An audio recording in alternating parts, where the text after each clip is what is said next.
to play within the framework of their role. You know, nobody knows more than a player what another player can and can't do. And when a guy goes outside of that, his teammates know it.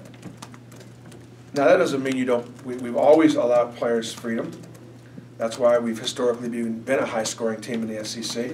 We'll always be, because I love to give my players freedom. But our best chance to win are when guys that go to their strengths and stay away from their weaknesses. Bruce, is Horace playing his best basketball since he got here? Yes, Horace Spencer's playing his best basketball since he's gotten here, and it's been extremely impactful. He leads by example. You know, he's just been a great teammate, and whether it's starting or coming off the bench, wanting to win more than anything, and now Horace is.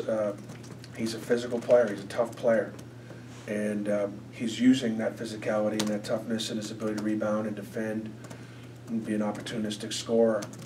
You know, he's being defined by other things other than just scoring, and I think a big factor for our success has been that if Anthony doesn't have it on a particular night or in a particular half or in a particular rotation, Horace will pick him up. And vice versa. It's been that way at every position, but it's been great because obviously we're undersized, but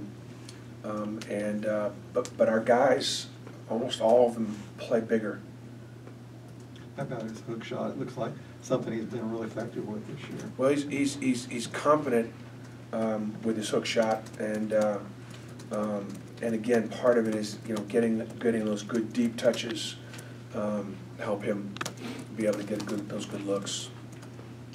Daniel Gafford's probably going to be one of the best big men you've faced this year from Arkansas. Just talking about the challenges of facing him and what he brings to this team. Well, because he's playing out there with four guys that can all shoot it, pass it, drive it, and then he's long, and he can post it. They can throw it to him on the bounce. They can throw it to him over the top. He catches. He finishes. He's really talented, and you know, we'll do what we always do. We'll do the best we can to kind of keep it out of there and make his catches difficult and guard him. Bruce, you mentioned about kind of Horace and Anthony back and forth. You've had guys, kind of different guys, step up every night. What is it about the unselfishness of this team where, you know, the guys are just trying, hey, it's just win first mentality instead of getting my shots or you know, I just think they trust each other. They respect each other. They trust each other. They count on each other. They rely on each other. They make each other better. They cheer for one another. And it isn't about any one person, you know, getting theirs. But look, there are guys that we rely on. You know, when Jared goes down in Tennessee with cramps, you know, Davion comes in and just delivers. When Deshaun gets in foul trouble, and was a huge factor for us early in that game on the boards and different ways, Chuma comes in and plays well, particularly offensively. Chuma played really well in the second half. Early on, when we weren't able to start Deshaun, Grant Williams, they went at him and he scored on him. Chuma put good defense, better offense, but that didn't discourage Chuma from going back out the next couple rotations and playing better defensively, rebounding better, and of course everybody's going to remember the 3 shots that he had late. With the foul trouble you guys were in, you guys were able to piece it together, but that's not going to be able to happen every night. Have you talked to him about playing the big guys with fouls and how to kind of avoid, Deshaun, I think, was called less than a minute before the foul in the second half. How do we avoid? Yeah, it's tough. I mean, Deshaun's a physical, aggressive player. His second foul, he had an offensive rebound, putback basket, and it was a tough second foul to get. But it was so early in the second half, I had to play him. And then I think the only foul that was a foul that he could have controlled a little bit was his third foul when it was a hand check.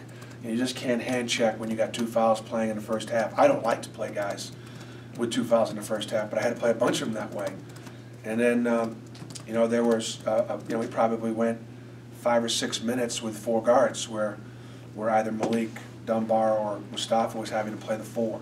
So, you know, it's not an ideal situation, but you're going to find yourself in that situation. I think at one time we had 3 guys with 4, and 2 or 3 guys with 3, so we managed.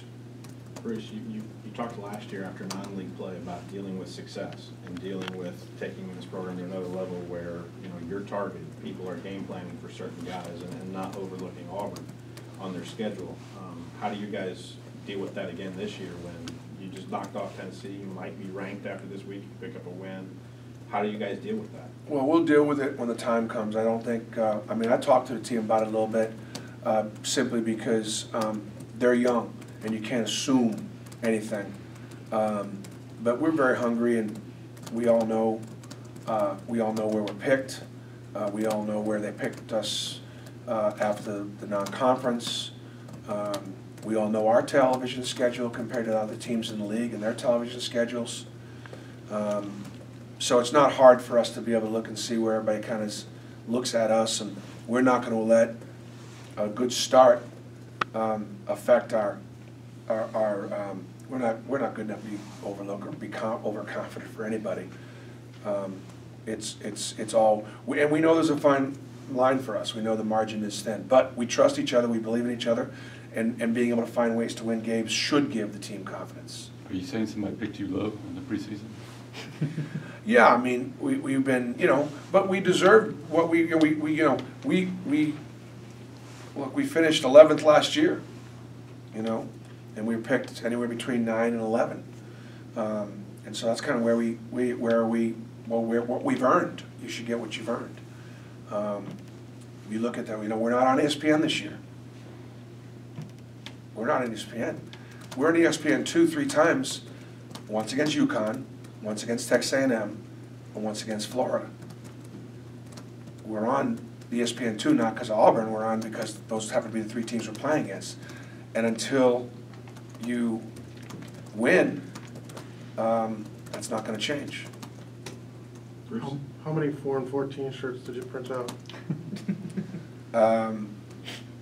At this point, just the one that matters. We'll see. I mean, look, it's a nice reminder, but we still got to defend. We still got to train. You know, we got to stay out of foul trouble. We got to get back in transition against Arkansas. We don't get back in transition, 4 and 14, it won't matter. Bruce, it's January 4th, and I guess I have to ask you a hypothetical question, which is you've got a 9-man rotation that's playing really, really well. The guys know their roles. If Austin and Dangel were to be cleared for games, have you thought about how you would handle that? Absolutely. We'll put the best players out there, and that's what the team would want, and based on matchups and based on where we are.